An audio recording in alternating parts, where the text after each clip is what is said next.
हाय सर्वांना. तर कशा आहात सर्वजण? मस्त ना? तर मीही मस्त बघा.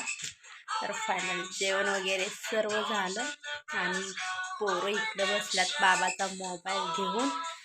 आणि जेवण झालं, सगळं आवरलं. मामा गेलेत गावात, ते येऊन जेवायचे. पण थोडं खाऊन गेला सकाळचं शिळं वगैरे. आणि तिकडे एवढा डोलारा पडलाय कपड्यांचा. आत्ताच गेलतो सोमवारी लग्नाला, तो ब्लॉग तुम्ही बघितलाच. आणि तसं छान असा सपोर्ट पण दिला बरं का. छान अशा व्ह्यूज पण आल्या. छान म्हणजे समोर रिॲक्शन पण छान येतात, छान व्हिडिओ पण छान हे व्ह्यूज जातात. मस्त सपोर्ट करता. असा सपोर्ट करत जा ब्लॉगला. आणि असेच ब्लॉग येत राहतील, जे माझ्या आयुष्याचे रिलेटेड, जे दररोज जे असतं तेच, बाकी काही नसतं. जसं पण भारी वाटतं ना आपलं आयुष्य. आपण दररोज थोडंसं कॅप्चर म्हणजे थोडंसं एक हे करून ठेवतो आठवणींसाठी आणि त्याच्यासाठी. तर एवढा तर जाताना घाई होती, कपडे बॅग भरून न्यायची. आल्यानंतर सगळे 2 दिवस लागले धुवायला लग्नाकडून. आणि आता घडी करायला तासभर लागला, एवढे पडल्यात. सगळ्यात बॅगेत भरायचे आणि ठेवायचे. तर चला फटाफट ते भरते ठेवते. इकडे यांना यांचा चाललाय दंगा. बारका लय म्हणजे लय आगाव आहे बरं का.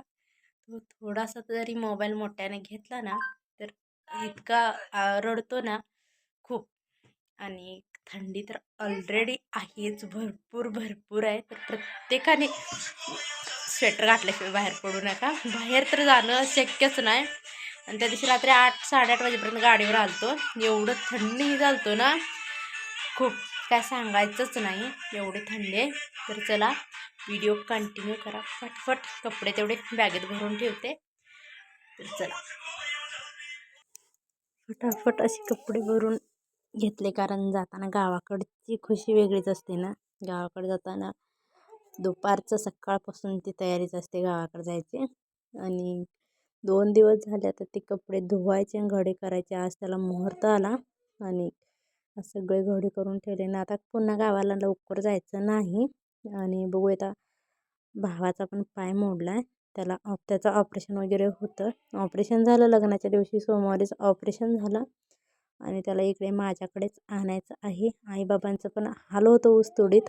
आणि त्यांचं असं तसं तर नुकसान खूप झालं आहेच.